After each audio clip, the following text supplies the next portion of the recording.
Good evening, everybody. Welcome to Comlink's general meeting that we have once a month, the fourth Thursday of the month. Tonight is that time, okay? First of all, could we stand up, please, for flag salute?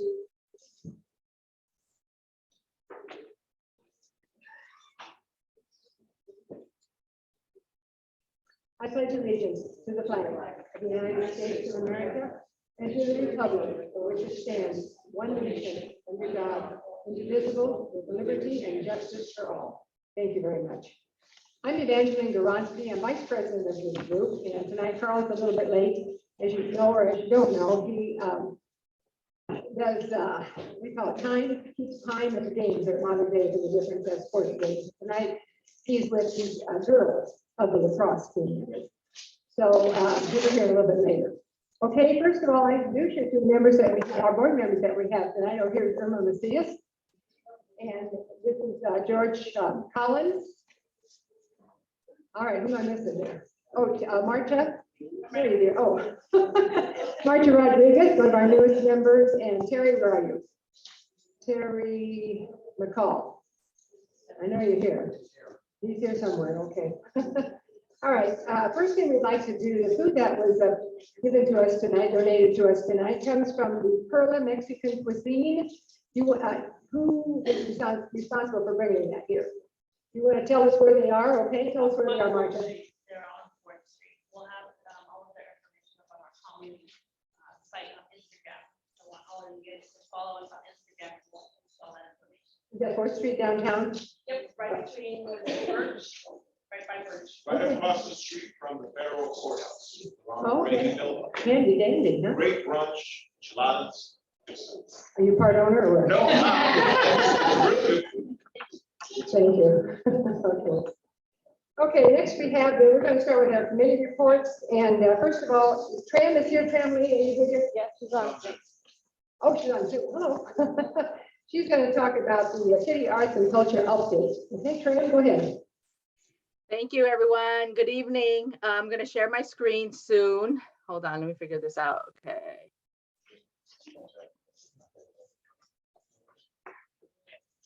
Okay. I'm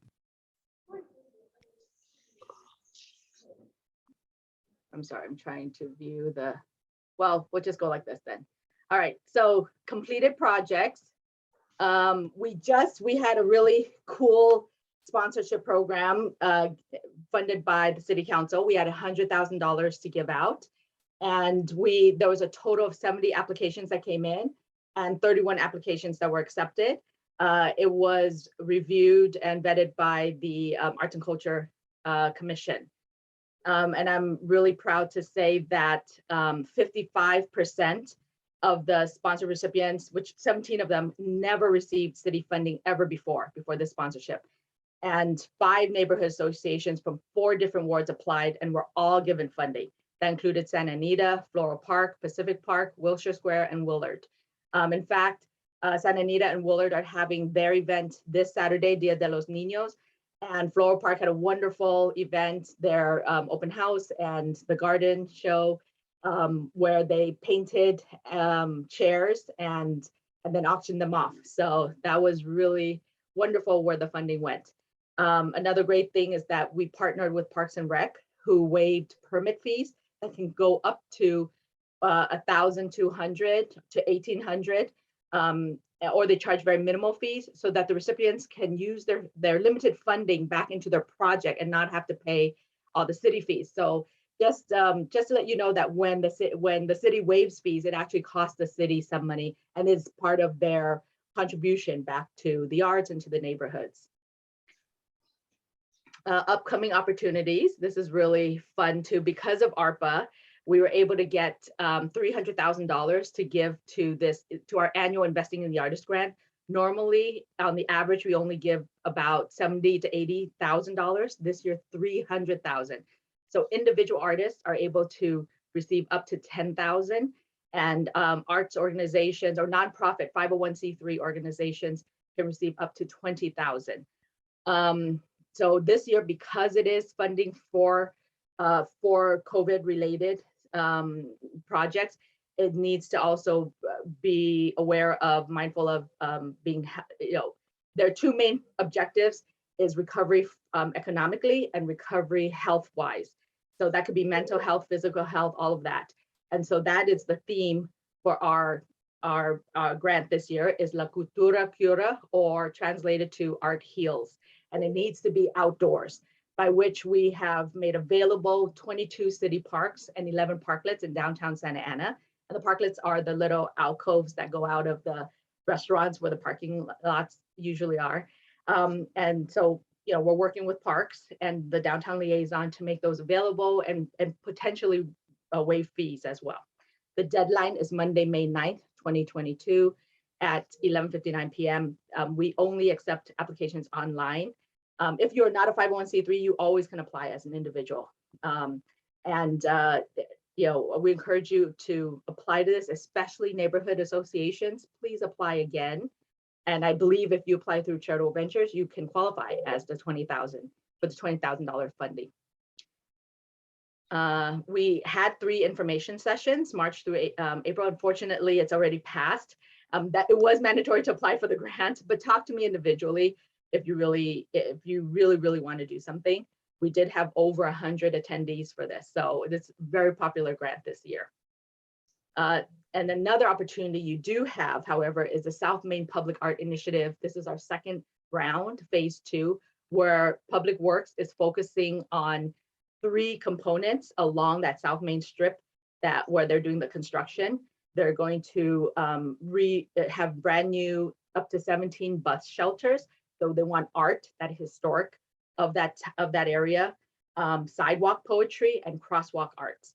And the artist teams need to connect to Santa Ana. They don't have to come necessarily from Santa Ana, but they need to have connections to Santa Ana. So they're invited to apply. And the goal is to delight residents and visitors who walk along the corridors and unexpectedly discover these inspiring poems, enlighten history about the area, or dazzling artwork on the streets. So the first one, the bus shelter art, as you can see right here, we're hoping to add art to only the back here. It's only seen from one side. And we'll have a QR code that will link to our website that will explain more about the history of that neighborhood behind that bus shelter. And we have a list of all the different histories along that street from for everything, all the different neighborhoods. So we encourage you to look at that list and use that to inspire you to design this background. The second one is sidewalk poetry. This is one of my favorites, where we're going to sandblast poems that are approved onto the sidewalk, so that as you're walking along, you'll be pleasantly surprised, as you see these poetry. It does have limitations because of the size.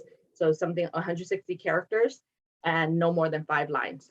But hopefully you respond to the theme, what is home? And let the city inspire you. Let your home, your friends, your neighborhood inspire you there.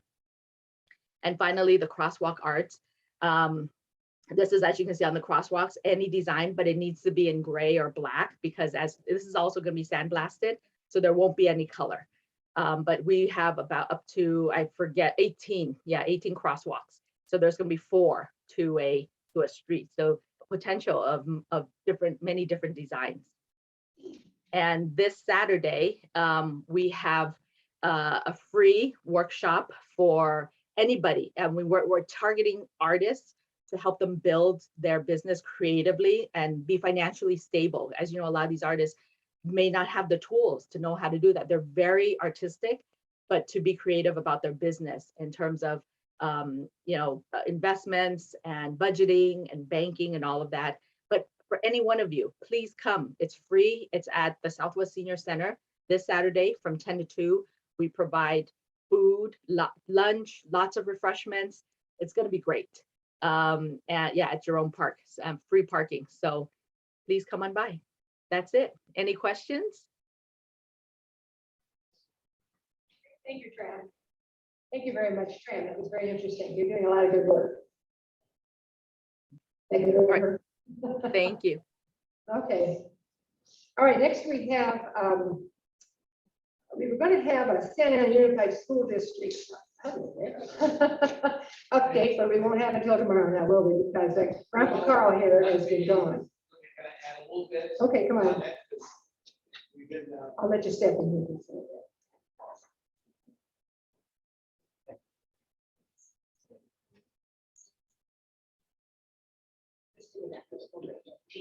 yeah, where we stand right now, and I'm as frustrated as anybody out there with this. And so hopefully our meeting tomorrow with the school board will get us over the hump.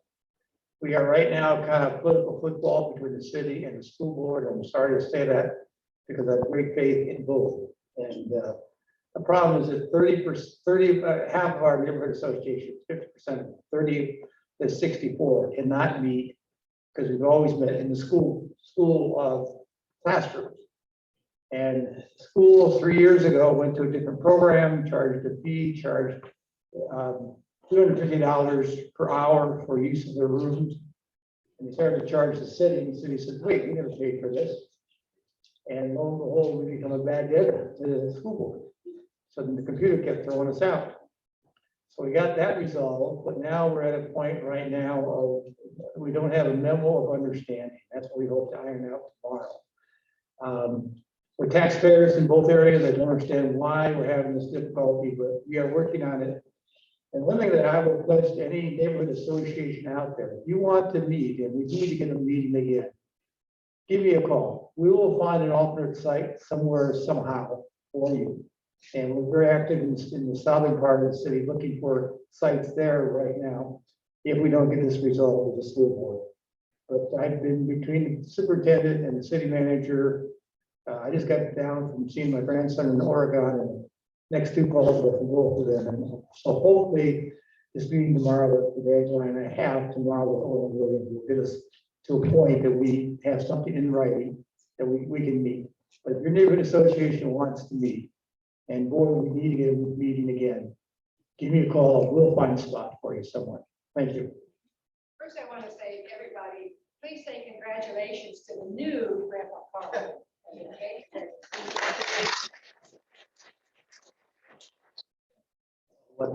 Yes, I just got back from Oregon where I saw my grandson, and we never expected grandchildren, so it's a real surprise and a real joy. And no one else heard it. I heard him sing the Michigan Fight song. I taught him well.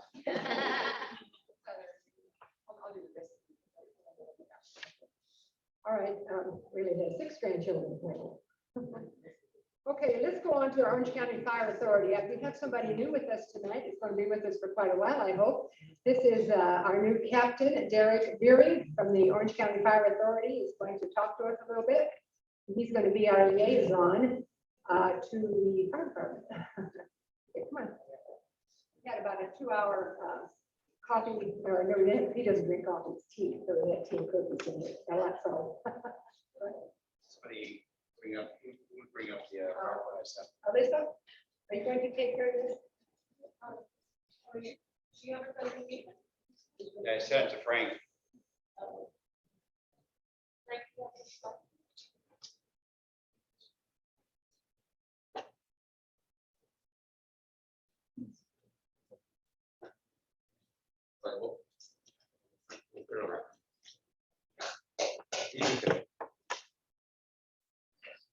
While he's getting that ready, I could just talk to you guys a little about some of the stuff that's going to be going on for the month of May. I'm Derek Beery, by I guess just to start off with that. I've got about 27 years of experience in the fire service. I started off in Santa Ana as a reserve back in 1998, and I was lucky enough that you guys all hired me in 2000 as a firefighter. And I worked here for 12 years. I was very happy. It was the best place to be ever. And then obviously things happened in 2012, and we got absorbed by Orange County Fire. I've come back as an engineer, and I came back and promoted as a captain, worked over at Station 78 over on New Hope. And then I'm here again, and this is my chance to get back in a different way, kind of on the other side of the fire service that nobody really sees, and help out in the community in different ways. So I'm really happy to be here. May usually for Orange County and for all the agencies in Southern California will be, summer's coming, so it's going to be drowning awareness, pool safety type things. You're gonna see that come out. As well as, wildfire season is kind of year round here, but we're coming up on when stuff's gonna dry out. And so there'll be some information about wildfire evacuation, how to use equipment safely, like, if you're gonna be using power tools or lawnmowers and stuff like that out in dry brush where it could possibly spark and start a fire, just safety things to have. So there'll be information pamphlet on that. And then also last month, I know Carmen came and spoke about some things going on, and she spoke about the Women's Empowerment Camp for the girls to come and learn about the fire service. And they had a great interest in that. It filled up very quickly, and they had a waiting list on it. So it's something that is really exciting for the department to be involved with and get young women involved in the fire service.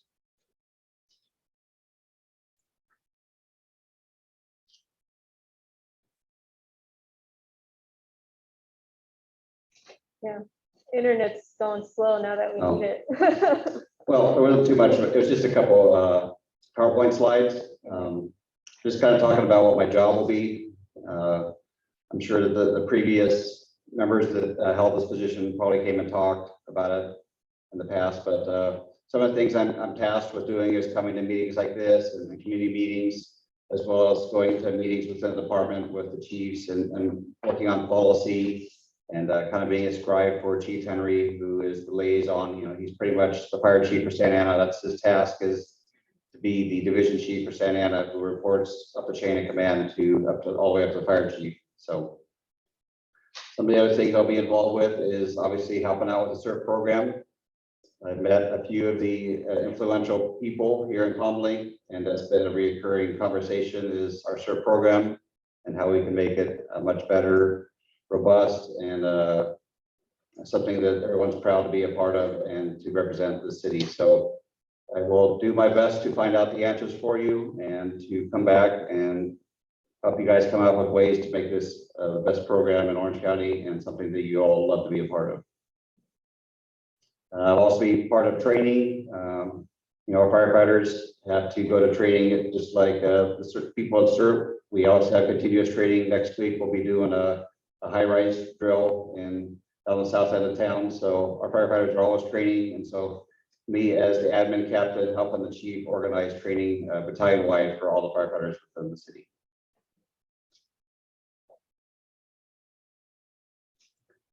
And then a couple of things that I'm passionate about in the fire service is mental health. We started a peer support program in our department 5 years ago after one of our fire captains committed suicide.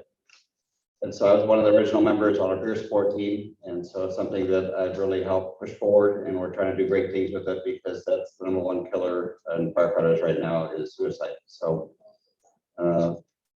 and the other part that I'm really involved with is cancer. 2 years ago, I was diagnosed with lung cancer, ended up having lobectomy where they took my cancer out. And so I've been cancer-free for 2 years as of yesterday. And so there's a lot of cohorts and research that are doing involving cancer for protecting us with our gear, with our exposures and stuff like that. So there's committees I'm involved with and trying to do things to make it safer for the firefighters that are out there protecting them.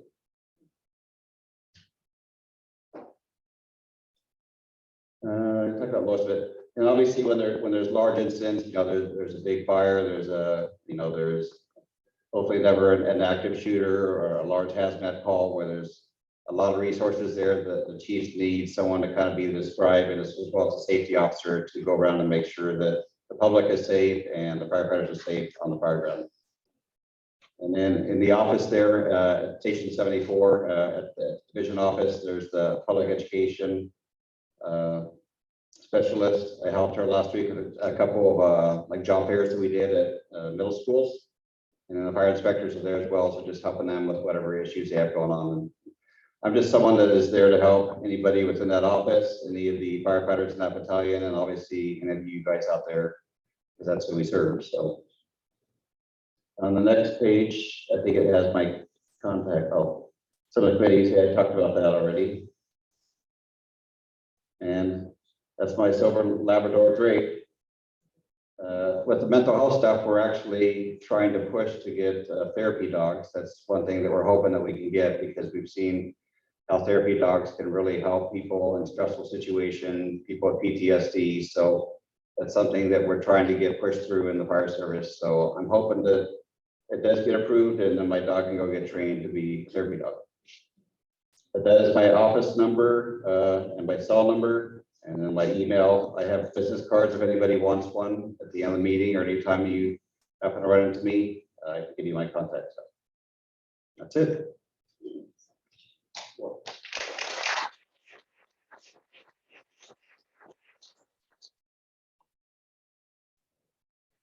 Okay, is there Joe Rodriguez in the audience from San Elks Club?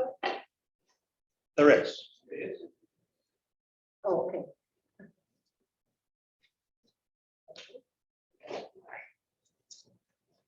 I think you're in facilities. Beautiful. Thank you.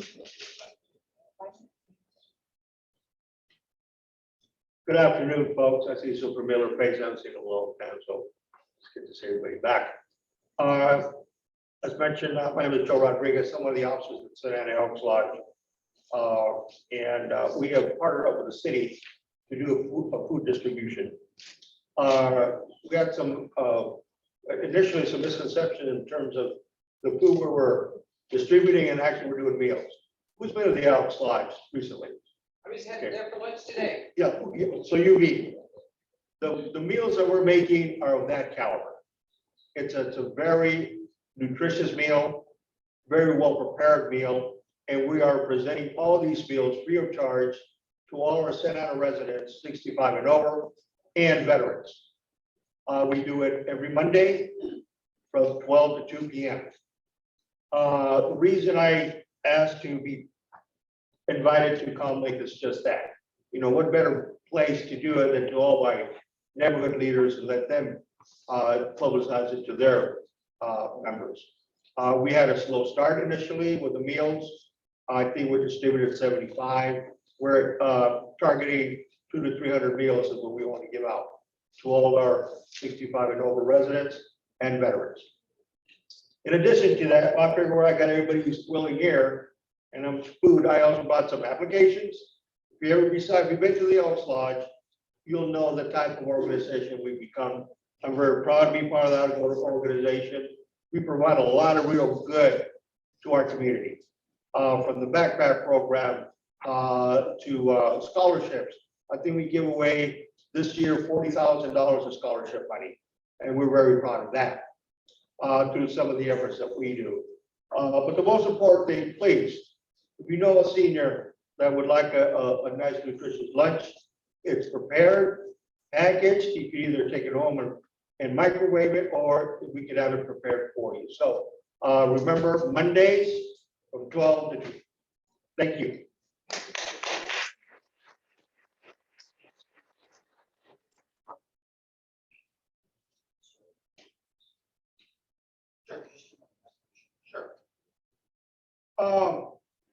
In having a brief conversation earlier, one of the things that I've done, and Captain, you'll be proud to hear this, being that we're such a tight organization, we're up to 1,400 members now, and we're very proud of that. When I came on board 45 years ago, we started with 700. We lost our lodge over on First Street. We sold it. We were an interim lodge here on 3rd and Broadway, and that's the only thing I thought a lodge was. Come to find out, when I was asked to participate, I thought it was going to be easy peasy. Well, here we are in this huge lodge, and now it's a little bit more involved than I thought. I'm very proud of it. One of the things that I was looking at is, again, the safety of all our members at that lodge. What I decided to do was put together a couple of trainings. One, Captain, be proud of me for this. I put together an evacuation plan for the entire lodge from start to finish, in hopes of creating an evacuation drill. Along with that, I did a first aid CPR AED training as well for all our members. And then here recently, for whatever reason, the most popular training that I do is the active shooter. Everybody hears the news of shootings everywhere. And when we have a group full of members, we'd like to take that responsibility, to make sure that in the event of, God willing, it'll never happen, but in the event of, I want to make sure that most of us, if not all of us, especially me, gets out, certainly unscathed and unharmed. When we had that conversation, it was going to be part of this, but now that we're going to have a CERT program, which I'm very proud that we're going to continue doing that, just to enhance what we do when we are responsible for a whole bunch of people. So one of the things that I'm going to continue to do is improve on that and then maintain the safety of our members. So thank you for allowing me to share that.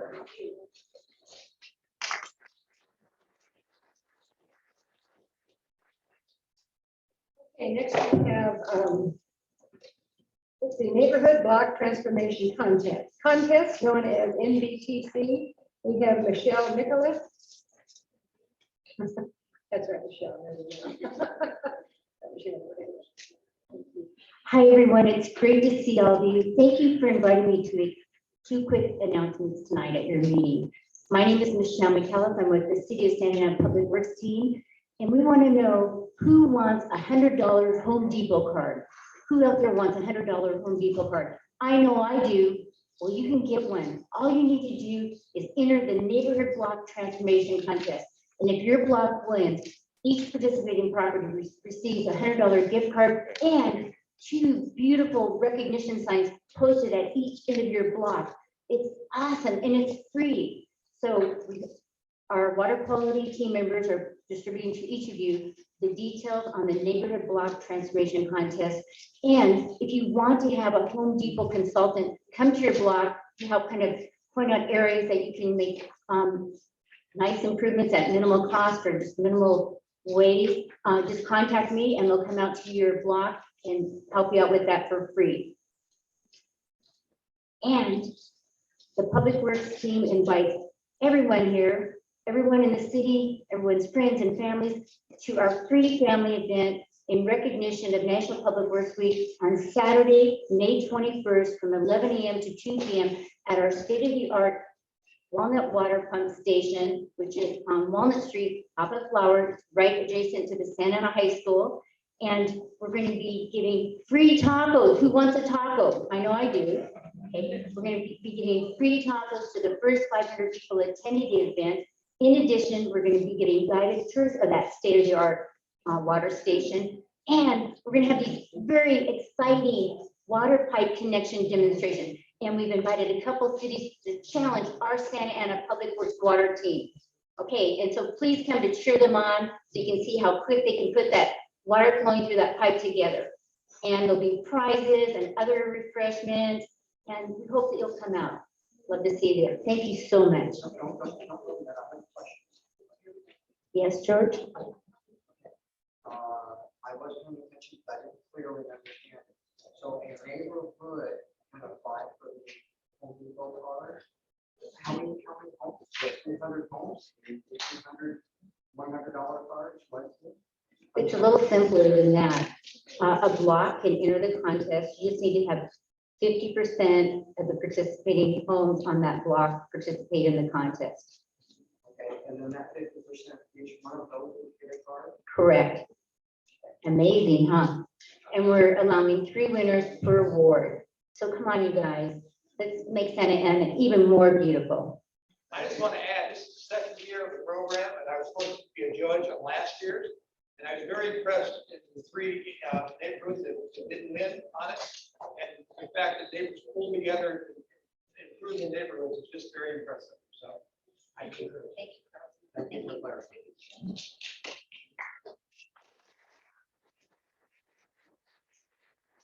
Next, we have Teresa Mercado from Santa Ana College. I saw you come in. She's online, so, yeah, she's on. Oh, I beg your pardon. I forget about that all the time. Hey, Michelle, you're. Yeah, hello, everyone. Do you still want me to report on some of the activities? For 5 minutes, can you give us 5 minutes? Oh, less than that. Less than that. I did send some slides, but that's okay. I'm just going to be very brief. Okay, first of all, I wanted to let you know that starting next week, we're celebrating our Asian Pacific American Month. And please, if you go to our website, sac.edu, and I did send the slides over, so you can go ahead and, oh, there you are, you're looking at them. And so if you would like to attend virtually, you definitely are welcome. Our first speaker is May 3rd. So we're very glad if you can attend. Tomorrow, we're going to have vaccinations. Oh, there you are. Thank you for putting that up. So Asian Pacific American Month starts next week. And if you register, it's free of charge. And all you do is you come on and you can join us virtually. Okay, so that's that. And then let me see which slide you have next. Okay, so tomorrow we have booster shots free at Santa Ana College. And so if you would like to come or you know somebody that would like to come, please come by. We're happy to support all of you, your families and your friends. So again, that's at Santa Ana College tomorrow. And do you have the next slide? Thank you so much. That's the vaccination clinic. Again, 11 to 5. So please come on by. And then finally, I'll wait for you to put up the next slide. Thank you so much. And while you're doing that, I did want to let you know that Margarita and others from the city that we are going to welcome and host you next month for the awards ceremonies there at Santa Ana College. We're very excited to have you at your home, which is Santa Ana College. And we're looking forward to all of you joining us next month. There it is. Thank you. So on May 10th, we have the Undocu Scholars Center is going to have a grand opening. And so we welcome you. It's free of charge. There will be refreshments. And again, these will be posted so that you can go ahead and look into it. And if not, you can go ahead and call me and I'm happy to go ahead and provide any information to you. And that's it. You know, I wanted to be very quick because I know you have a full agenda tonight. Thank you so much. Thank you, Teresa. Okay, all right, I'm going to, let's see, I think that's it for our committee reports. I'm going to turn this over to Carl. Grandpa Carl, you're fighting at the bit here.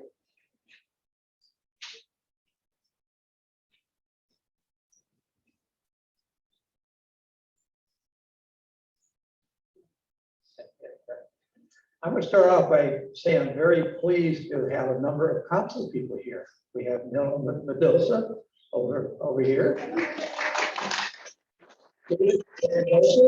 And we brought another guest from Garden Grove. Kim Wynn is with us also.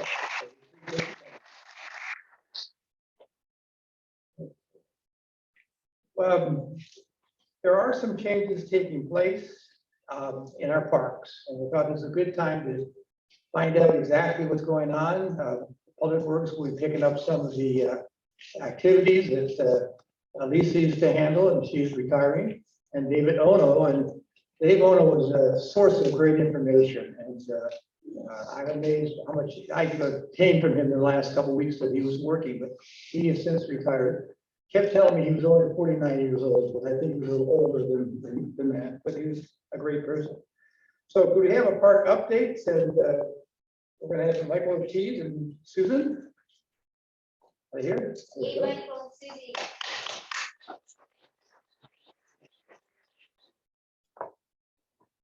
Susie, I have a bad habit of destroying names with everyone who knows me, so I didn't want to take a chance on your last name. Oh. So I just say that. Thank you.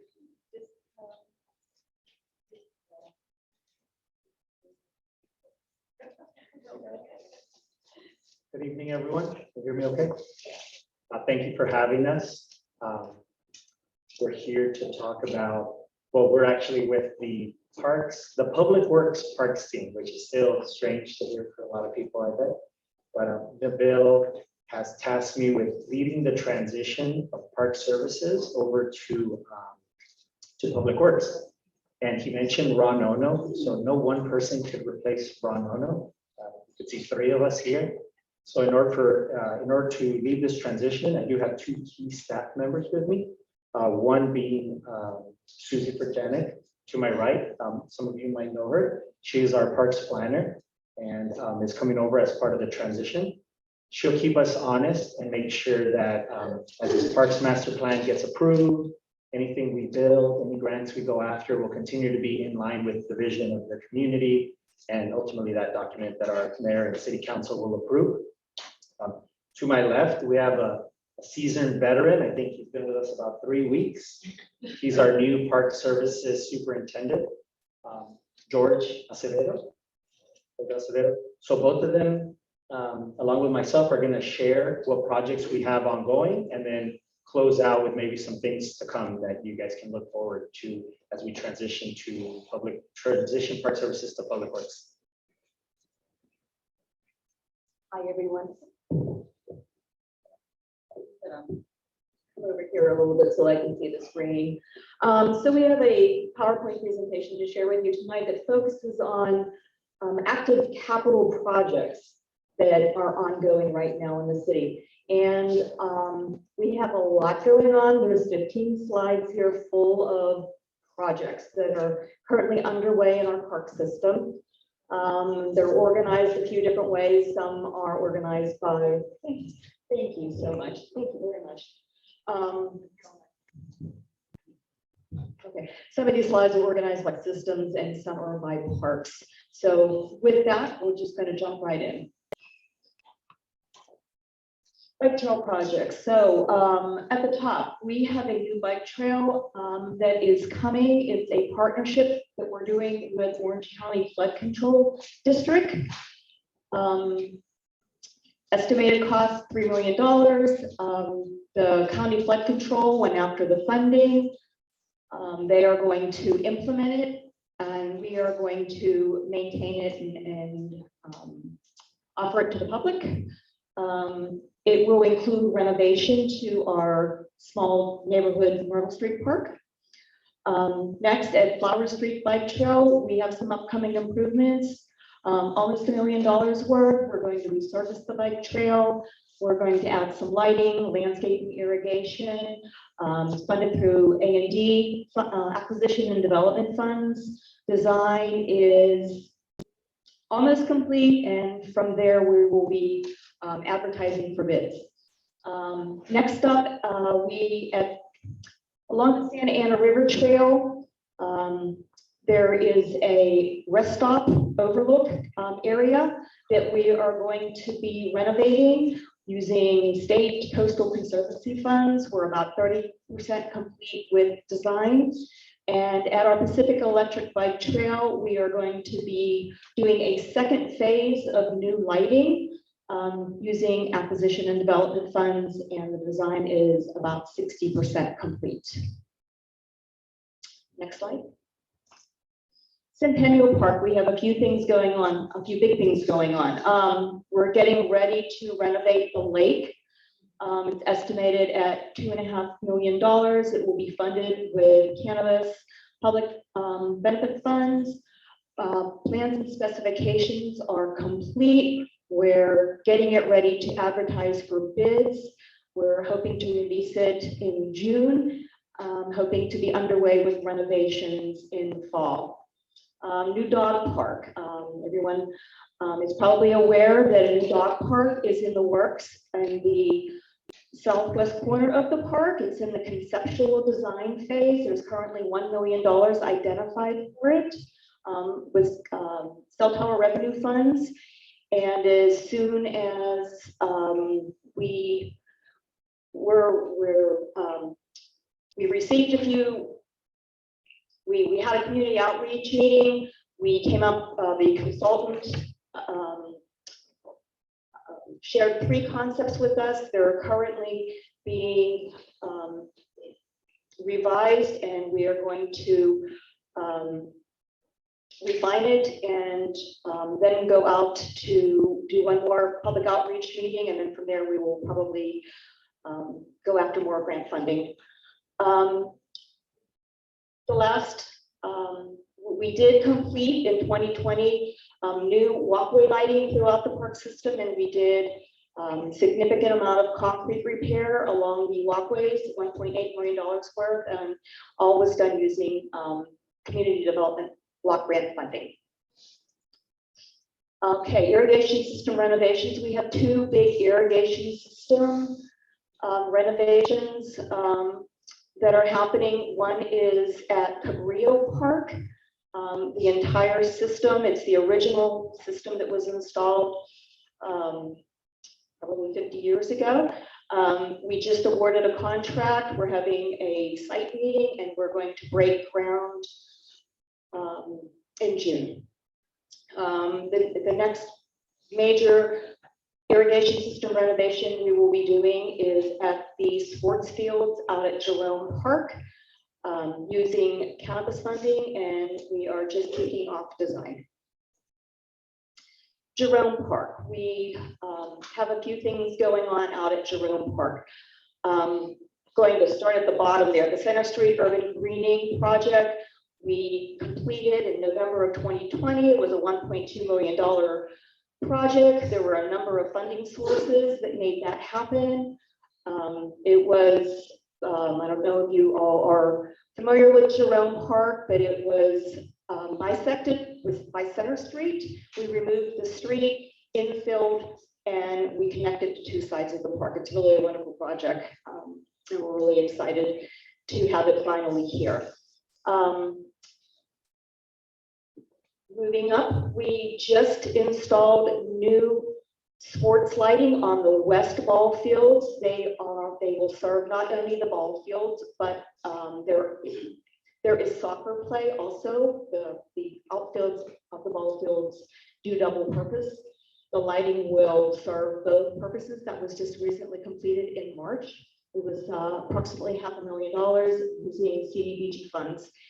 And what is in the works right now is a new outdoor library over at Jerome Park, just north of the parking lot, between the parking lot and the fields. $1.5 million of Revive funding was identified. It's a partnership with our library. RFPs for requests for proposals to bring in a design consultant has just been released, and we're going to be kicking off that design process within the next couple of months. Marquees, we identified $2 million of Revive Santa Ana money to install critical city communication marquees throughout the city to communicate messaging about city events and emergency messaging. These are the current locations that are being looked at, and we should see activity happening with those towards the end of the year. We have 4 new park sites in the works. We have Rated Myrtle Park that is currently under construction. It just broke ground in March. It's a $3.4 million project. Funding from 3 different sources. We estimate completion in March of 2023. Standard and McFadden Avenue, we have another new park that is currently underway. Design is about 60% complete. We look to be advertising for bids probably in the fall. Look for that to be underway, construction to be underway for that park next year. 10th and Flower Park is another new park. It's early in the process. We are working on acquiring the property. And Bristol and Tolliver Park is another new site where it's on Bristol Street at Tolliver Avenue. We have federal Revive funds that will be used for the acquisition, and the property is currently being appraised. We have 6 restroom renovations in the works, the 3 on the left, Campesino, Madison, and Memorial Parks. We have construction contracts in place. Campesino Park is going to start in May, followed by Madison Park in June and Memorial Park in July. El Salvador Jerome El Salvador Park, Jerome Park, and Angel Park will all get restroom renovations. We are just kicking off design for those three. Santa Ana Zoo has a number of projects going on. The Giant River Otter Primate Trails project is currently underway. That is a transformation of the existing Amazon's Edge exhibit, or it will house new giant river otters, and it has an overhead primate component. So there will be it'll be a mixed species exhibit. It's a $6.6 million project. It was many years in the works. We were excited to kick off construction in January, and we're estimating completion early 2023.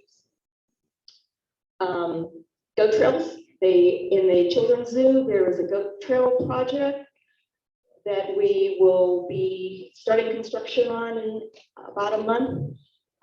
It's an overhead trail system that leads from the goat yard up and around the big red barn. That should be fun for the goats and fun for everyone that's watching them. There's a new splash pad in the works for the zoo. The design is 60% complete. Currently underway is new landscaping and irrigation along First Street and Elks Lane, and that's being done in conjunction with the Wormer Development Project happening across Elk Lane. There will be walkway improvements inside the zoo. Design is about 30% complete. Look for that to happen later on this year. And most recently, we learned that the zoo was successful in receiving $2 million of state general fund money for a new education center. Number of things happening at Santiago Park. The Lincoln Avenue pedestrian way was just completed. It's a $1.1 million project. Federal grant funding made that happen. Construction was just completed this month. It's in a landscape maintenance period. We hope to have it open to the public in early July. It's a new avenue into Santiago Park. Gas house area improvements are currently underway. Big project, 3.3 million for funding sources, making that happen. Construction is underway, and we look for that to be complete this summer. The East End habitat restoration is a project to revitalize the east end of the park. It will be new landscaping, irrigation, trails, and a pedestrian bridge that will connect the south side of Santiago Park to the north side, leading to the nature center there. At Main Street, there's a new, we're calling it the Main Street Entrance Project, but this is a section of Santiago Park at the west end, at Main Street at the west end, all the way up to the log cabin. That whole area is being redesigned and for improvements. The design is about 30% complete there. And last but not least, the Nature Center over at Santiago Park. We're getting ready to breathe new life into that and get that reactivated after sitting vacant for a while. There's approximately $1 million identified to do building upgrades and bring in new exhibitry. The Santa Ana Zoo will be programming that building, and there will be activity daily. Security cameras, we have revived Santa Ana money to install security cameras at 6 sites: Santa Ana Senior Center, Southwest Senior Center, Santiago Park, Angels Park, Great Myrtle Park, and Stanton McFadden Park. This will be an extension of locations that we currently already have cameras. Site lighting projects. We have 5 locations where we either just completed new lighting or we're gearing up to install new lighting. In the Civic Center, we're wrapping up a project to do all new lighting around the Super Block area. I don't know if y'all are familiar with the big lollipops. Those are slated to be replaced with something more modern, more in line with the new architecture that's going in downtown. We have funding, Civic Center funding for design. Then we will be waiting to receive more Civic Center funds for the construction. Morrison Park, we in March completed installation of new lighting along all the walkways. Pacific Electric Bike Trail, we completed a phase 1 last year. We're now doing phase 2, and we're implementing another section. It's on the boards, design's about 60% complete, and we look for that to be underway towards the end of the year. At Sandpoint Park, we also have a lighting project underway. We're going to be upgrading all the existing lighting. Design is about 60% complete, and that should be underway in the fall. And out at Centennial Park, we're getting ready to do another phase of lighting. This will be in the parking lot across from the Santa Ana College's Community Education Center. Soccer fields. So we will be replacing the synthetic turf at the stadium this summer. That's scheduled to start in July. It will be done by early August. Out at Santiago Park, we're getting ready to award a contract, a big contract, to do a very big project out there that actually goes way beyond synthetic turf. But the turf, natural turf field out there will be converted to synthetic turf. There will also be new sports lights. There will be new viewing areas surrounding it. The parking lot will be enlarged. The basketball court will be relocated and rebuilt. New playground equipment. So lots of great stuff happening out at Santa Anita Park in the works. We should be under construction probably later this summer. Out at Centennial Park at the Dan Young Soccer Complex at field number 1, we are going to kick off design for new synthetic turf and sports lighting. It's currently an unlit natural turf field. This project will enable us to install new synthetic turf and sports lighting, which will enable us to program it more regularly. Splash pads. There are 6 locations that we are currently designing splash pads. The design is 60% complete. We hope to wrap up those plans by the summer and prioritize them and begin to implement them by the fall. Sports lighting. We have 4 projects to upgrade sports lighting in our parks. At El Salvador Park, we just recently completed new lighting at the basketball and handball courts. Ribbon cutting was held in April. At Jerome Park, out of the west ball fields, I think I might have mentioned this on another slide. We just installed new sports lighting at the ball fields that do double time as soccer fields. At Riverview Park, we just installed new sports lighting at 2 of the ball fields. Construction is 90% complete. We look for that to wrap up within the next couple of weeks.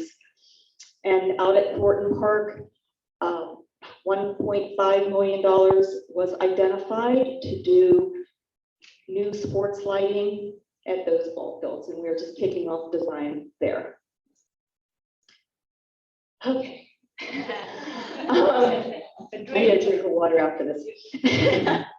The one last thing that I want to share, those were all our capital projects, but the one last big thing that I want to share is that our Parks Master Plan is in draft form. It's available on the website for review. There is also a link there that you can click on if you want to make comments. Those comments will go directly to our consultant. We really encourage you to take a look at it and give us your thoughts. It was just presented to the Parks Board Commission this evening, and it's slated to go to City Council. Oh, thank you. Actually on May 17th. With that, I'm going to turn it back to Mike. Really quickly, that is a lot of the large projects that we have, but with George coming on board, I'd like for him to share some of the things that he has city staff and his very knowledgeable team working on as well. Smaller scale, but just as important. Good evening, everybody. I want to go ahead and reintroduce myself. My name is George Acevedo. I'm the new Park Service Superintendent. A little bit about me, I come from the city of Long Beach. Before that, I was in the private industry and then served in the Marine Corps and Operation Iraqi Freedom and Operation Enduring Freedom from 2000 to 2004. So it's been a while back when I was lean and mean. But thank you, great presentation. That was a great overview. And once again, I want to thank the public and council for continuous support in our park system.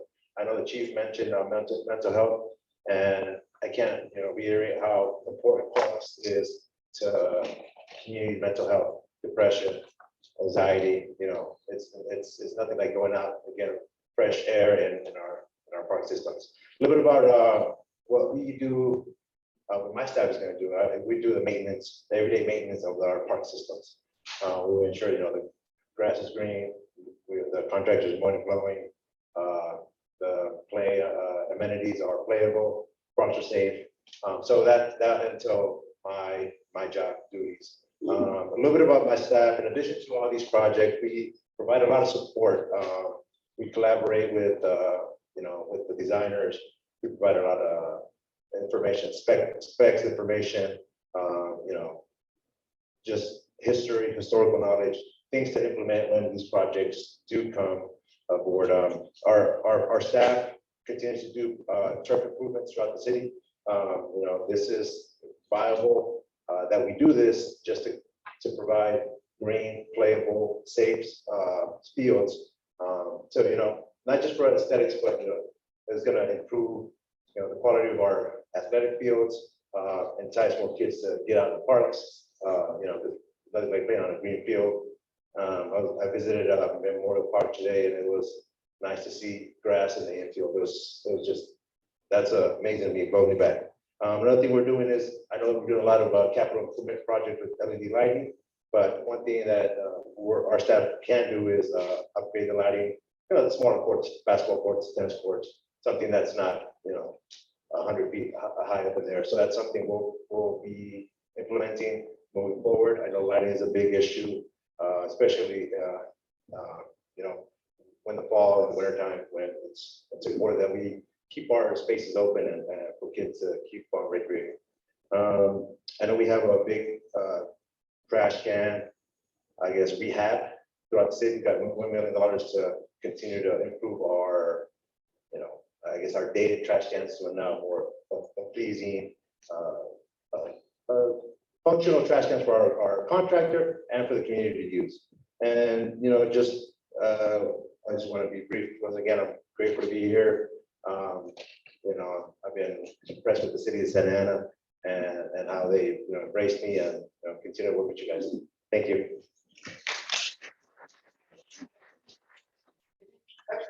How did you do that?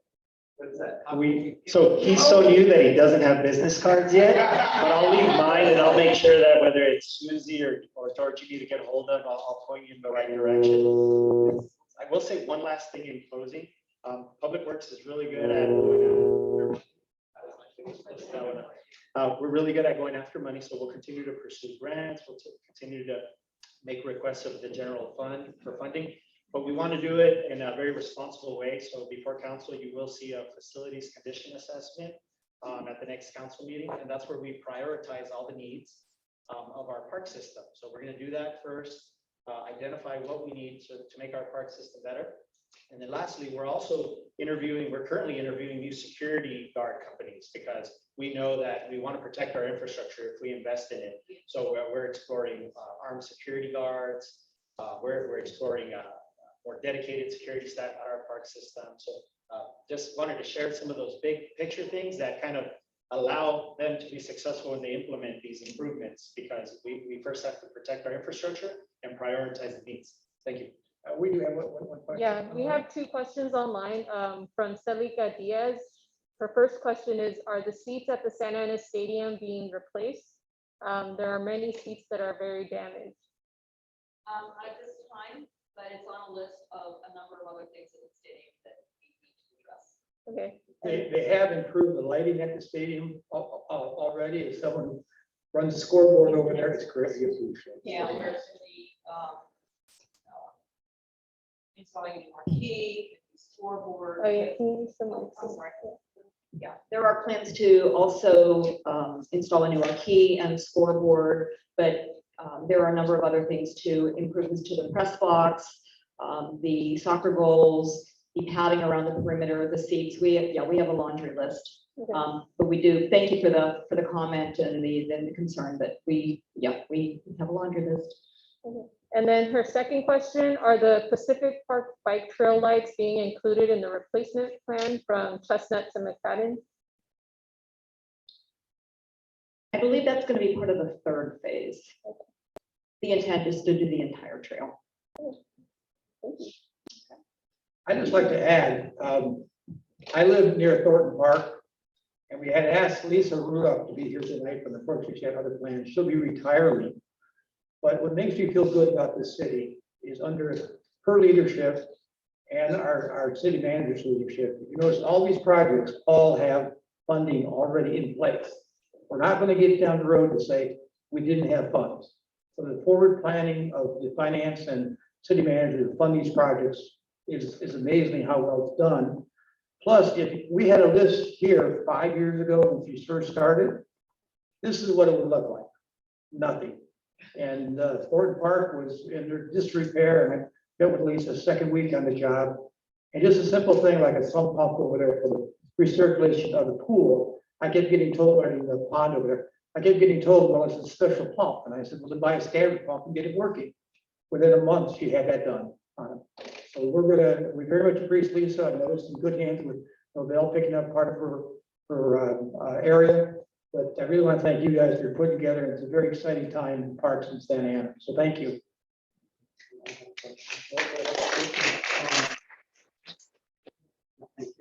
George Collins, and we have vector control here speaking after you.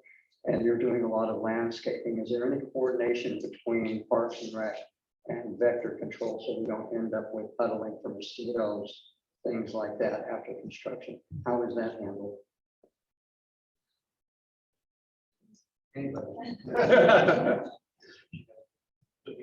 Is there, and I don't know if that's a great point. I mean, it's something that we should connect on. Just now, taking on parks, I haven't had the opportunity to deal with vector control, but I'm sure we'll exchange business cards and put that at the. Because we see it where vector controls coming out and there's always puddling. If you're doing the construction now and you've got the opportunity to fix it before you, it's a recost. So, thank you. Yeah, we can definitely, I work with Michelle on a lot of projects, so we can definitely connect. Very, very good. Thank you. Thank you. All right, we're going to move on. Heather, if we may, I need this slide. We're very fortunate to have Councilperson David Penaloza, and I know their time are special because he's pulled in every direction, just like Nalita there. So, and he was on my case, and I hadn't invited him yet to Comlink. So. Yes, thank you, Carl. How's it going, everybody? And yeah, I saw Carl a couple months ago, and I said, hey, I've been on the job 3.5 years, and I've never been invited. So all my colleagues go coming through, and he's like, oh, you're right. He's like, I gotta get you in here. So I'm happy to be here, everybody. Good evening. Thank you so much for showing up. That is the first step into bettering our community and our city. It's just showing up to these meetings that we host monthly. I mean, across the city, we're fortunate to have numerous active neighborhood associations that meet monthly, calmly. You guys do a fantastic job, so thank you. Thank you to city staff for being here. I'm Councilmember David Penaloza, but first and foremost, I'm also a Memorial Park resident, lifelong resident of Memorial Park, David Penaloza. So very happy to be here, and staff stole all my thunder, all my talking points, but you know, you guys get paid the big bucks, so I'm happy you did it. But yes, all that great list of projects being completed and done, it is thanks to the city manager and our Parks and Rec director, who is retiring, unfortunately. But we we're currently in the transition all of park maintenance into public works.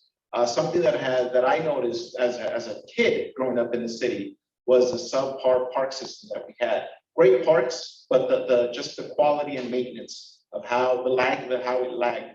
So we're not right now moving all of the maintenance department into public works, which will hopefully make it more of a streamlined process to get any maintenance issues that we had in the park get addressed quicker and sooner.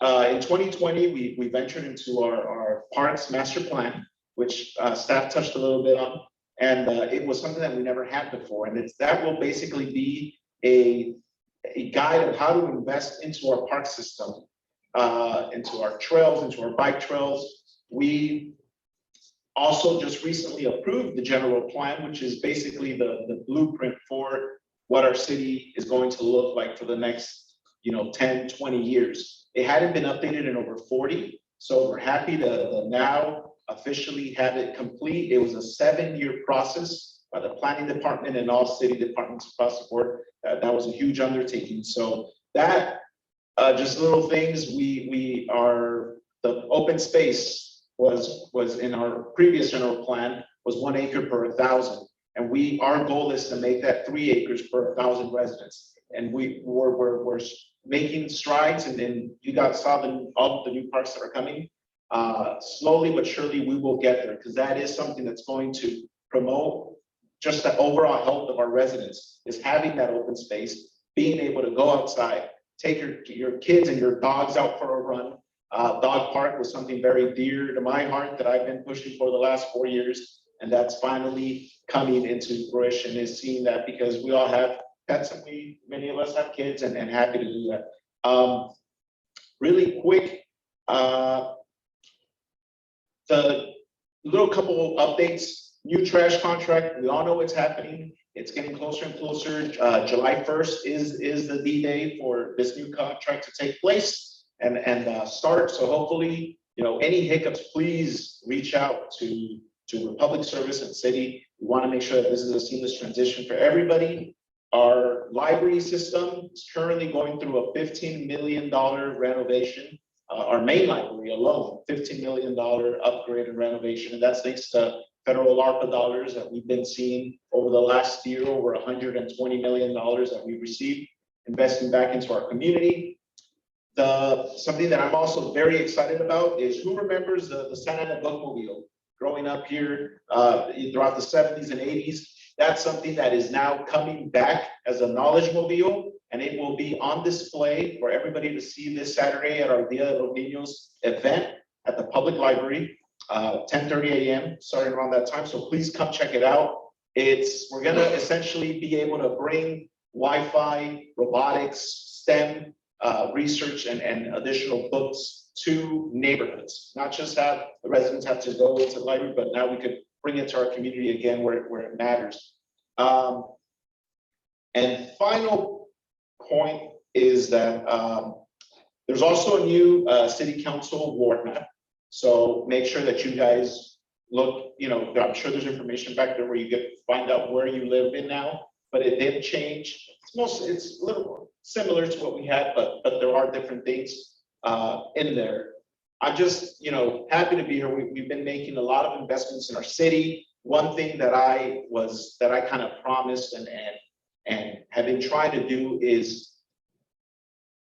go, back to basics, basically, when it comes to city and our city departments and operations. For decades, we lost track of what mattered to our city residents, which is we want good streets to drive on. We want a nice park to go to. We want the cops and the firefighters to show up on time when we need them. Hopefully it's not often, but there are times when things happen and we want them there. All of these things I noticed that were subpar, whether it was our street system, whether it was our sidewalks. I want to thank our Arts and Culture Commission in Tremley for presenting those poems on the sidewalks. And I was thinking to myself, those poems, that poetry, it's great, but it won't be so great when our sidewalks are subpar and cracked and elevated. And I mean, what's the point of having that if we don't have that nice sidewalk underneath? So that is my personal goal, and that has been my mission the last 4 years, is to invest back into these basic necessities that every resident should have. Good sidewalk, some good parks, good streets, and just a happy neighborhood, a safe and happy neighborhood. So a lot of things happening. I'm gonna hang out for a couple, 10 minutes back there because I know we have other things on the schedule. We're running late. Unless Carl, you disagree, I mean, I could stay here all night. Yeah, I know. So I'll hang out here for a bit. Maybe you can take one question if anybody has one. I got one. Sure, go ahead. Are we having a 4th of July? We are. Yes, that is some, yeah. Do we know if it's on the 4th or June? Or, you know, anything about it? I don't have the exact date, but I could get that to you immediately, sometime tonight or tomorrow morning. I don't make sure, but there is a 4th. I hadn't heard anything and I just didn't know what was going on. Yeah, there is a 4th of July event. Hey, Kristen, I talked to you quite a while ago about this, about planting and ivy on these sidewalks. Yes. I see that black wall stretch between Warner and MacArthur has been painted. The graffiti's already started, but that's finished. That's going to start doing all these. It's so easy to plant ivy in a certain part, city waters it for a little bit, it takes on and it starts up to be a wall. A good example is Bishop Square with Edinburgh. Yeah. Street there is, pricing. I was just wondering, have you thought any more about doing that? So when we hired the city manager, Christine Ridge, who has been fantastic, I took her, that was one of the first things I did was I took her on a drive. I said, hop in my car, first day on the job, we're gonna drive through these areas, and I pointed that out along Flower Street, Edinburgh Avenue, all these block walls, and there is movement, but it's not as quick as I'd like it to. And that was because we want to tap into the irrigation at these private residences to have kind of a drip system that could feed into the ivy. So we're looking into that to make sure that it's something that's, you know, nice and sustainable. I noticed that on MacArthur, there are some, I don't know if you guys noticed, for a while, it was about half fallen, all the large ivy because of the lack of water system to the different points where they're growing out of. So that's something that I have been kind of pushing forward is having that green ivy, because it is painting over graffiti is a ban. I mean, it's going to come back. So if we have ivy, that would, but yes. Okay, please do. And please, this is right now, we're entering the new budget cycle. That's something very important. We approved the fiscal budget this June. Right now, we're having multiple budget meetings throughout the city, where right now is where your input and your wants as residents are going to matter. If you email me tonight, hey, I need to see that ivy move forward, that's something that I could probably help push for and advocate within the city council and the full budget. I know my colleague, Councilmember Mendoza, is here, and we're both constantly fighting about just improving our neighborhoods, our overall infrastructure, investing our dollars where we could see them. And that's something that right now, as we move into this budget cycle, it's the perfect time to do it. I personally have already given the city manager my short list. I want to see park rangers back. I want to see an increase in sidewalk improvements. Over the last couple of years, we never had a sidewalk improvement program. We never had a line item in the full city budget, never had it. We just go and repair a sidewalk here and there, throw some asphalt over it and call it a day. But now we have a line item in our budget that is an annual reoccurring thing to invest back into our sidewalks. I know many people would think, well, that's a sidewalk, no big deal, but it is a big deal. It's what's in front of our house that we walk on daily. And it's the little things like that we want to see get invested in. So right now is the time. If you guys have anything, please email me. I'm going to leave my business cards, my personal cell phone number and email on the back table. You guys know how to reach me. Right now is the time. And Councilmember Mendoza, I'm sure, is also available. So please reach out to us. We could make that ask during the budget. Thank you guys so much, and I'm available anytime. Please reach out.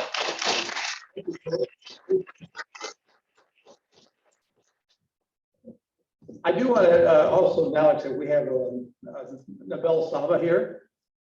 Director of Public Works, in the middle, you want to take it away? You have any words of wisdom? Yes, you do, I'm sorry. I'll keep it short. Okay.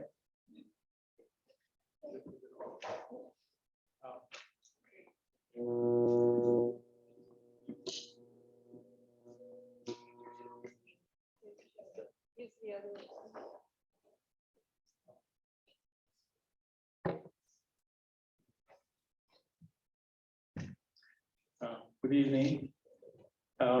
I just wanted to let you know that Public Works Agency just recently has been tasked to be in charge of the maintenance of our park system. We have about 62 sites that we take care of as part of the park system. It is a challenge because for a long time, the parks have been have not received the attention that they should have. And that's because on a daily basis, on a nightly basis, the parks themselves get used overnight in a not so good way. We are working on a security system that we are going to bring to the park to protect the asset, like Mike had mentioned. So we are working really hard to bring security, overnight security to our parks. That is key, like Councilmember Penaloza mentioned, park rangers. We're looking at options to protect the park system that we have. And I'm hoping that with your support, we'll be able to bring in some type of overnight security for our parks, because I've met with our park employees that maintain the parks, and the most concern was we clean it during the day and everything is good. We close the park, come back at 8 o'clock or 6 o'clock in the morning, we open it and it's trashed again.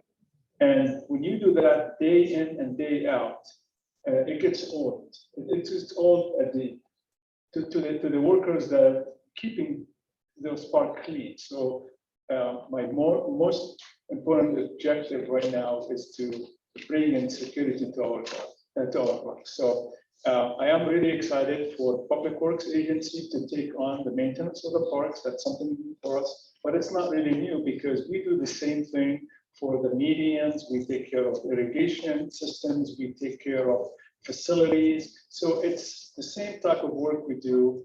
And I'm hoping that we'll succeed in that, and looking for your support on that. And that's really all I have. Thank you.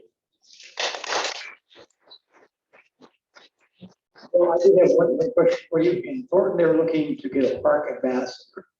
Is that program still on, or what's that? That program is on. However, that program is and will be managed by the recreational part of Parks and Rec. So Lisa's replacement will be in charge of management of that program. Very, very good. Thank you. And thank you for what you do. Sure appreciate it. Heather, hi. Heather's going to talk to us about vector control, which is very, very important this time of year as we come out of, unfortunately, a low rainy season, but still we have mosquitoes and things, other things like that. So Heather, let me not steal you.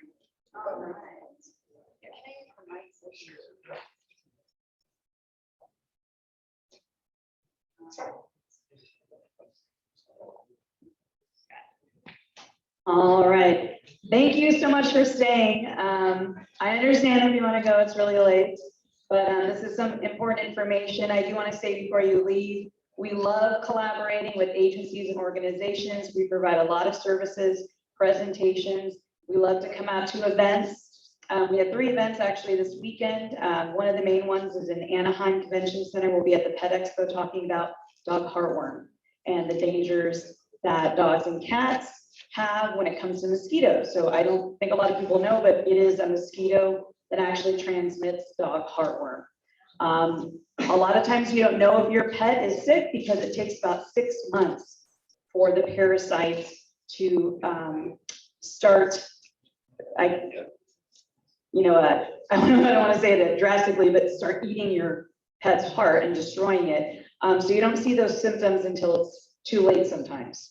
So it's always a good idea to talk to your vet about preventative measures ahead of time.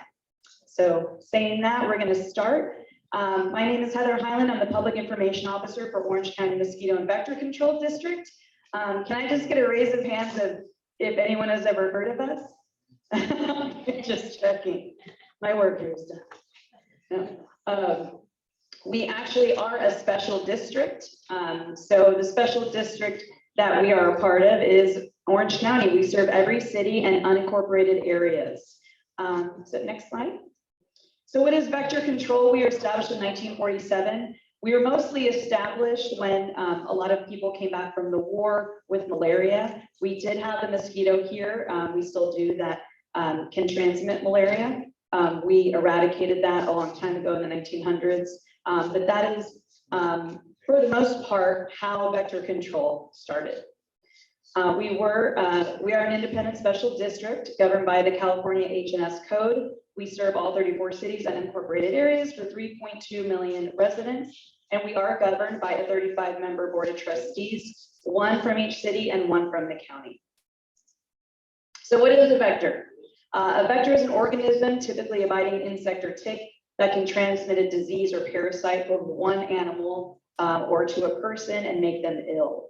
So as you can see here, we provide services for mosquitoes, red imported fire ants, rats, field flies, and we do test for ticks and fleas. So with fleas, we're usually testing for typhus, flea-borne typhus, and ticks.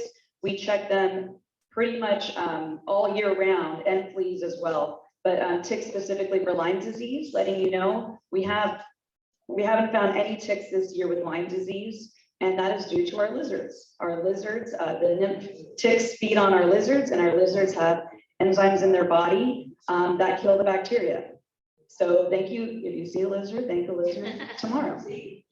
All right. Why are mosquitoes dangerous? They can transmit diseases to people and pets. They can impact our quality of life. Mosquito bites can lead to secondary infections due to itching. And we have the Aedes mosquito that is an invasive species to Orange County. We started seeing signs of them in 2015 in Mission Viejo. Now we are finding them in every city in Orange County. So raise of hands if anyone has been bitten by this black and white striped incognito ankle biting mosquito.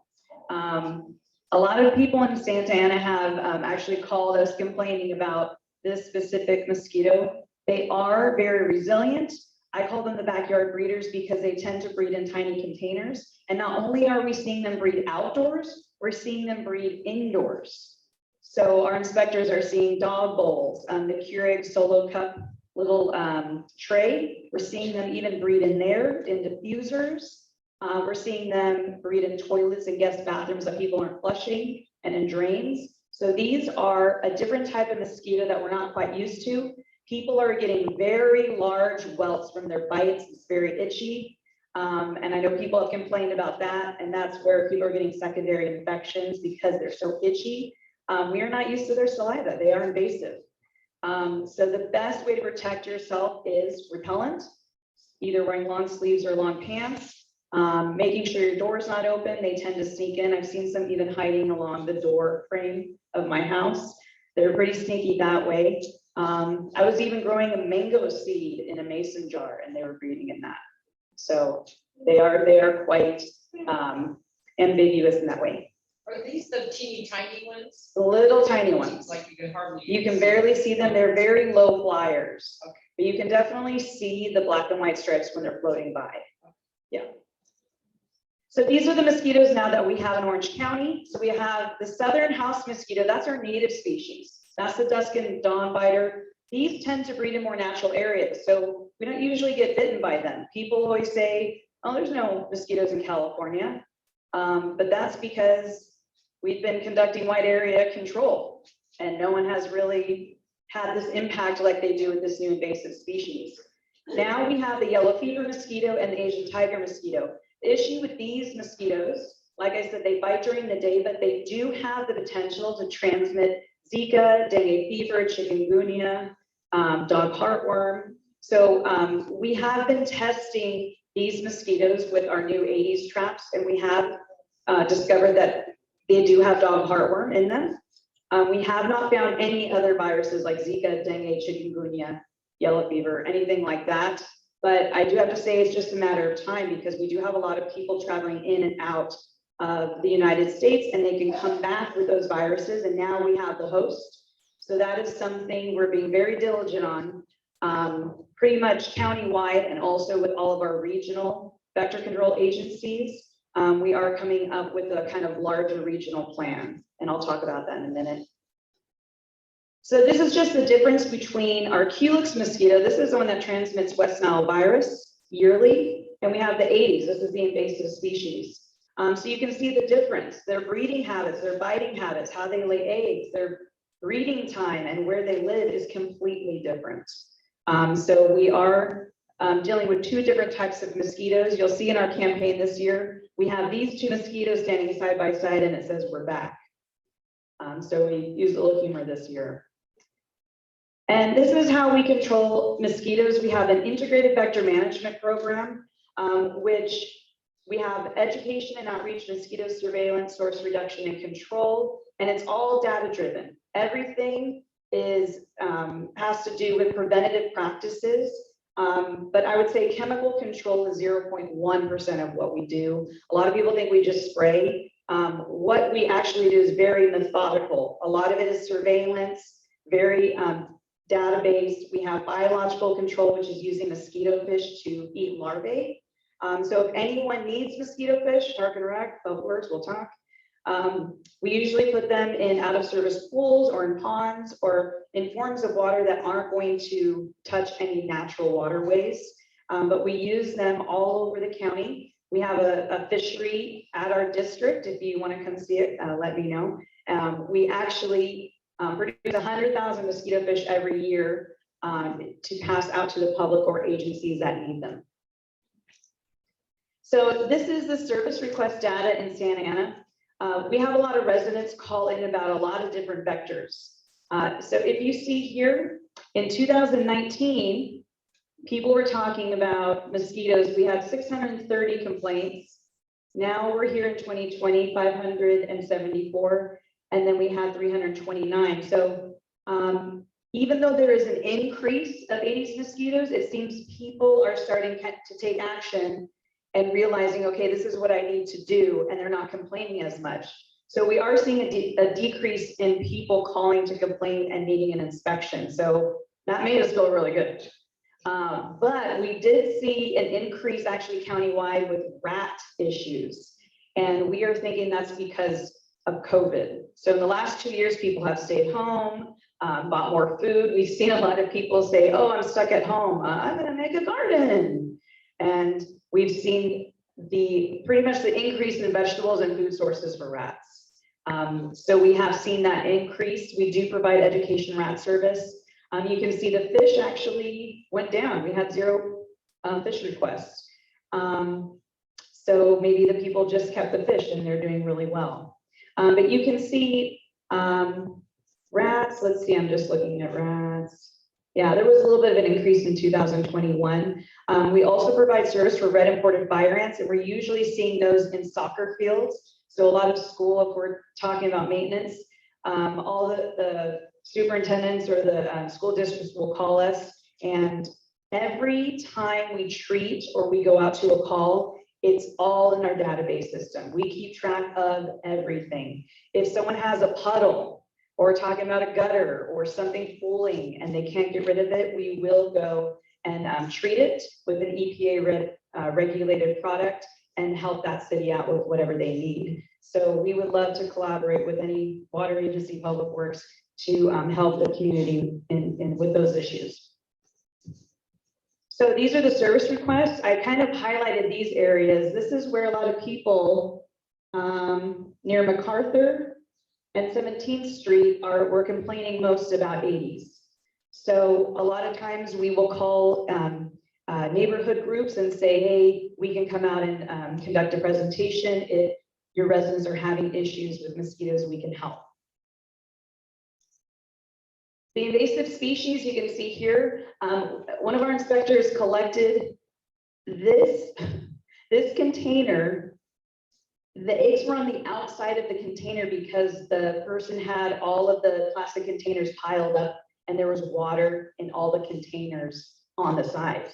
So the problem with the species is they can lay eggs on the side of containers and they can stay viable for years until water touches them. And that's how they came here. They came on cargo ships from the port, and houseplants, lucky bamboo, bromeliads. Home Depot comes and picks them up, takes them to various locations. People take them home, water them, and that water created a hatch out. So this is the life cycle. The problem with this mosquito too is they can go through their life cycle in 5 to 7 days. So even if you have a dog bowl or a kiddie pool out in your yard, they can go from egg to adult really quickly. So one adult can lay up to 400 eggs. So even if you had one mosquito in your yard, you're really creating a lot if you even have a tiny breeding source. So I want to give you a look at the 80s infestation that kind of took over Orange County. This is what it was like when we first discovered that we even had this species here. And then if you keep clicking it, you'll just see it constantly increasing year by year. And that's showing you just the spread of and how quickly they can populate. We are also seeing from other agencies when we collaborate statewide, you can see that the 80s have traveled up the 5 freeway. You'll just see if you go on, there's a website that you can go to actually see where the 80s have spread up north. So controlling for 80s mosquitoes, they have rapidly spread actually throughout California. They've been found in every city in Orange County. They prefer small water sources, like I said, and they lay eggs in water sources, front yards, backyards, patios. The issue that we are seeing in a lot of cities is people in apartment complexes. People say, well, I don't have a house. I said, we're actually seeing more mosquito activity in apartment complexes. Laguna Woods called us. They had a lot of issues with 80s mosquitoes, and that was because in their HOA rules and guidelines, every person that lived there on their patio had to have a saucer because of water damage. So we were finding the 80s were breeding in all those saucers. So we're working with them diligently on kind of creating a plan. But a lot of the apartment complexes had breeding from just saucers, plant saucers.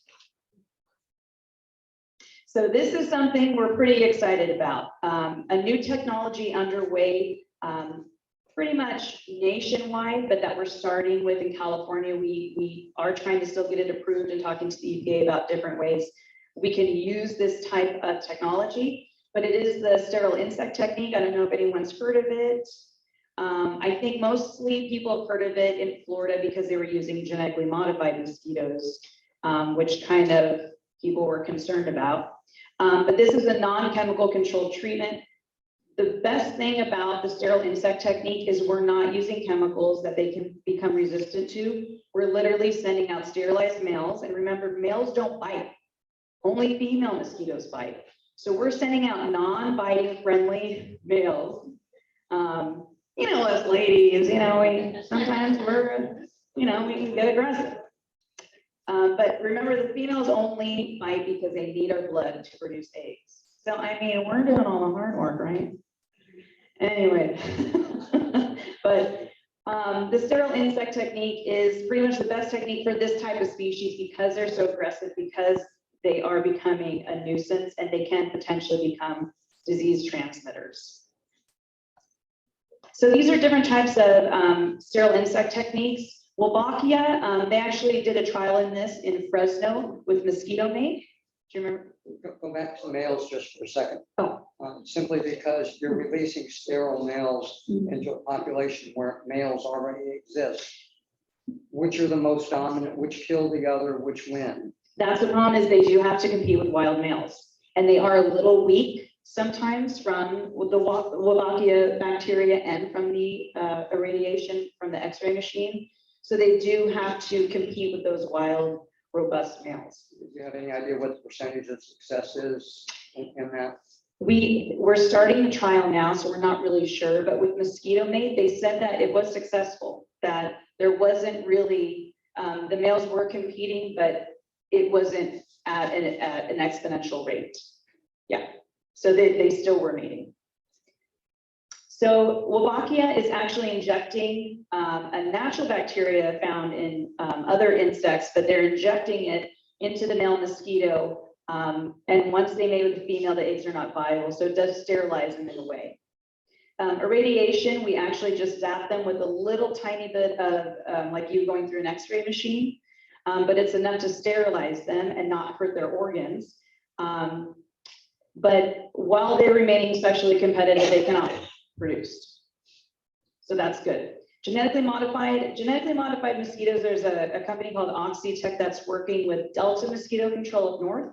They're starting their trial right now where they implant a gene into the mosquito to actually make it glow, which I think kind of concerns people, but that's only so that when they're starting the trial and they're trapping them and they want to count them, they're just glowing under a black light so they can see which one is the genetically modified one.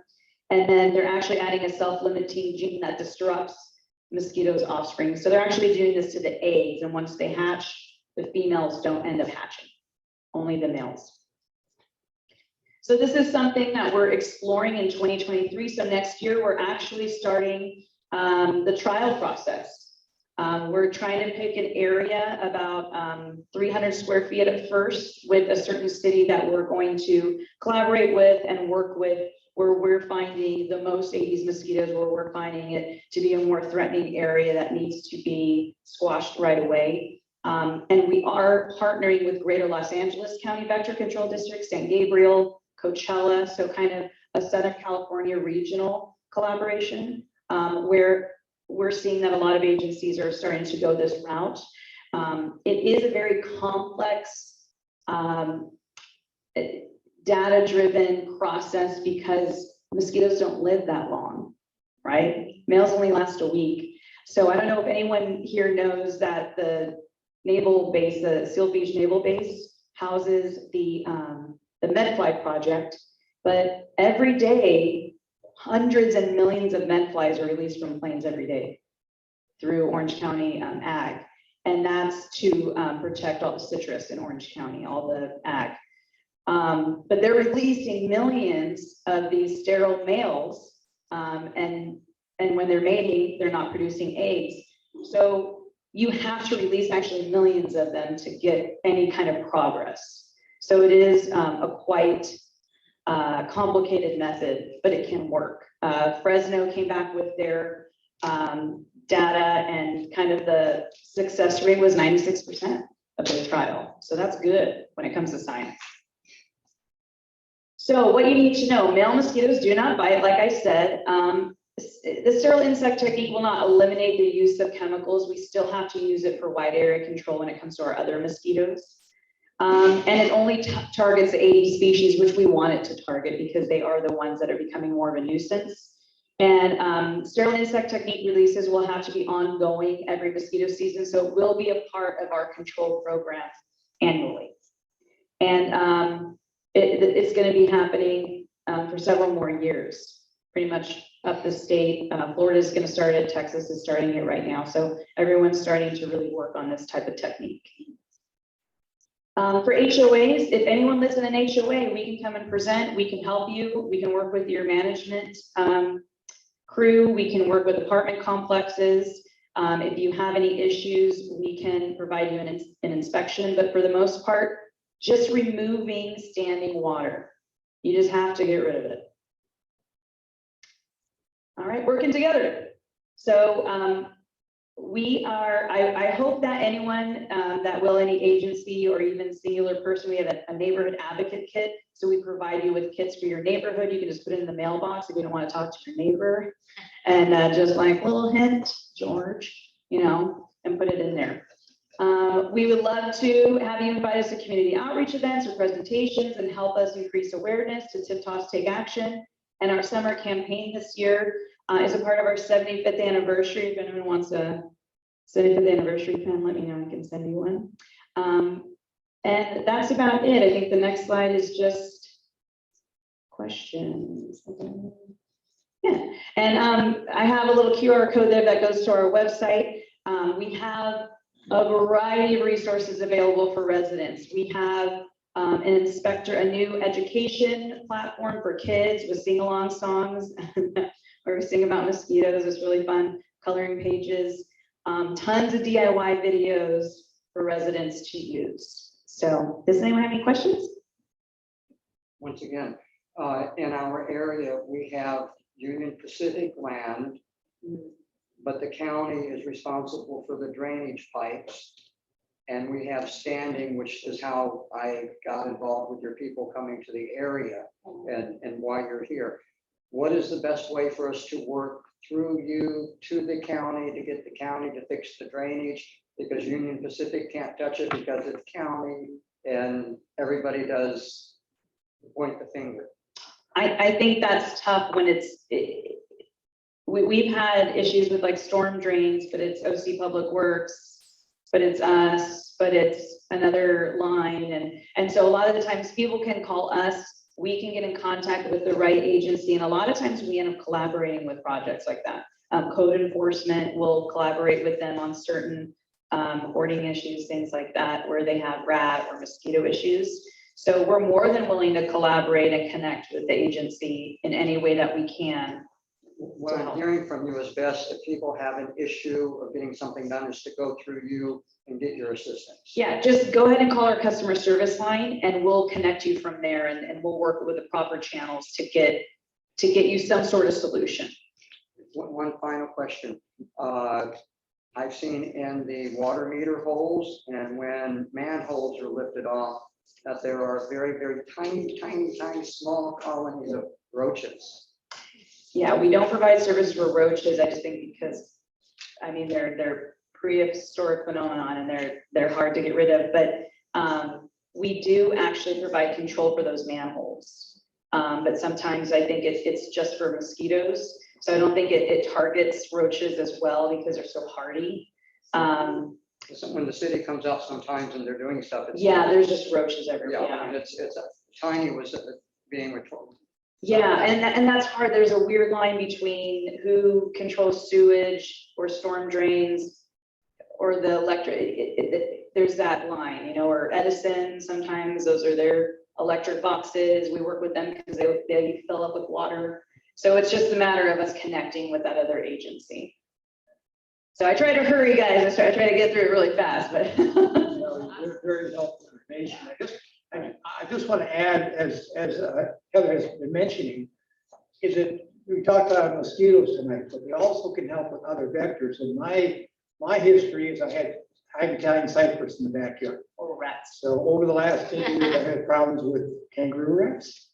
I've also had problems with raccoons. And through quality vector control, I was given different ideas, helpful hints, and even traps for the rats. But anyway, my problem was solved with their help. So I just wanted to mention that mosquito we talked about, but also other vectors are very helpful. All right, thank you so much. If you have any more questions, I'll stay behind. Thank you. Okay, I do want to let you know that our next meeting will be May 26th in this room. We're also very excited that on June 23rd, we're going to be moving from the Bauer Museum over to Santa Ana College. We went and looked at their new student center, and we're going to have the Johnson Room there. It's going to be available to us. And that's going to be our award night for the most beautiful yards and the neighborhood heroes. Most beautiful yards is individual yards, not the conflict with what the Public Works is doing. And we're looking for, to those that are neighborhood leaders, we're still looking for nominations for both those beautiful yards and heroes. And I think those have been the deadline of that is May 2nd. Alita, do you have anything you want to say, or I'm sorry I should have said sooner. There's always something to say. Well, the services that we're trying to provide is never ending. We're working on resolving the homeless issue, bringing better security to your neighborhoods, The app is working quite well.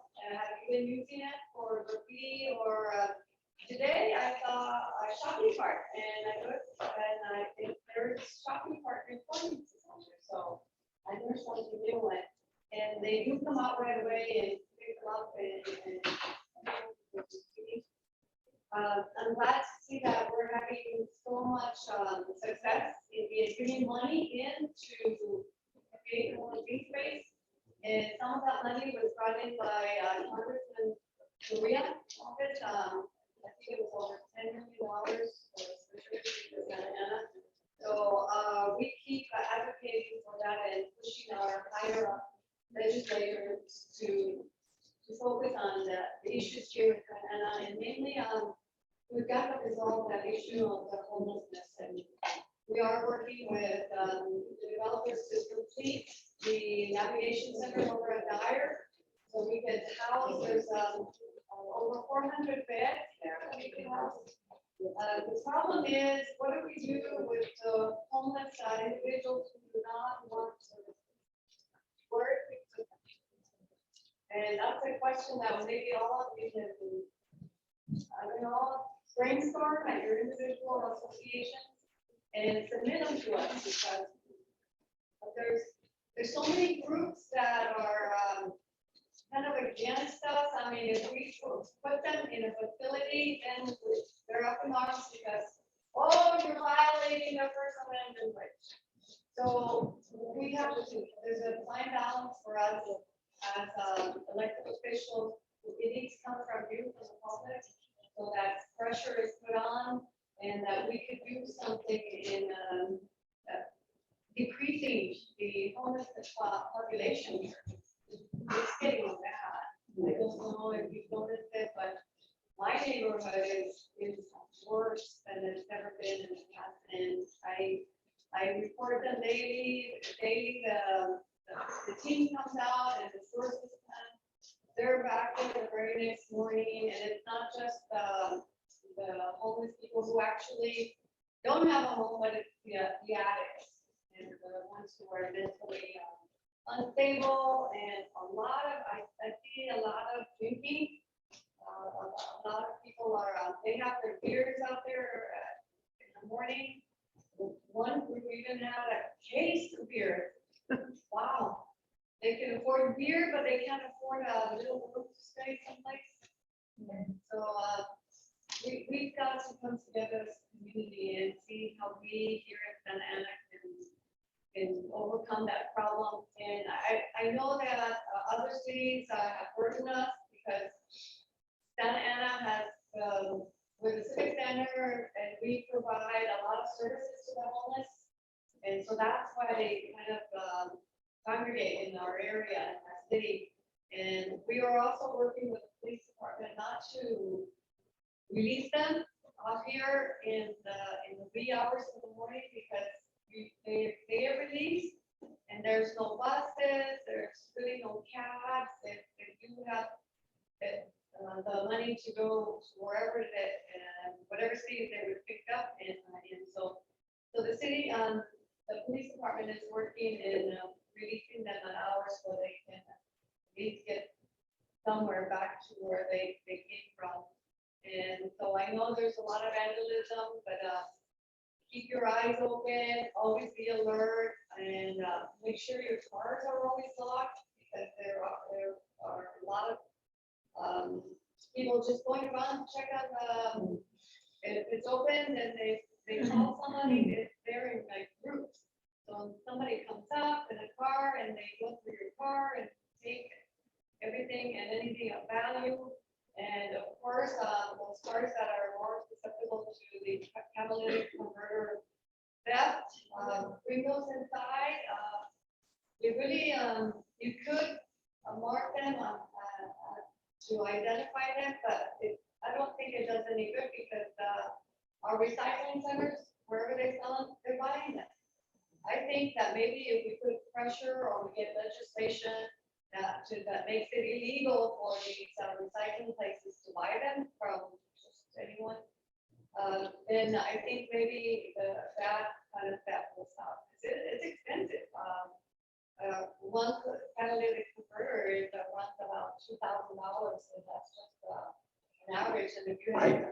tell you, a Toyota Prius is 3,500. Mine was stolen at LA airport in a secure garage.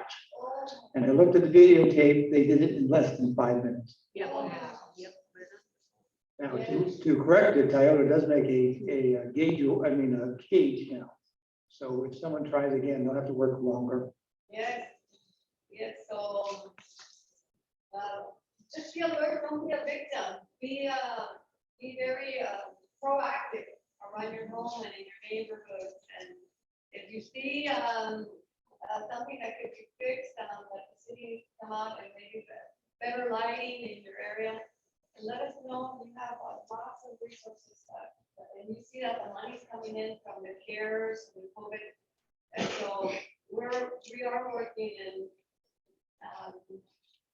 let's see, the other part about building more homeless, not homeless, affordable housing. It's a myth, you know, we are, the city of Santa Ana has already met and exceeded its criteria in building with the federal government. That has each city to build. So when you hear about that young people are not able to afford a house because it's too expensive, well, you know, that's the economy of things. We have to work hard to save our money and to be able to afford a nice home, or at least a nice apartment, right? So it'll be good for the new developments to build affordable housing, but then again, what happens is that not all of this affordable housing goes to Santa Ana residents.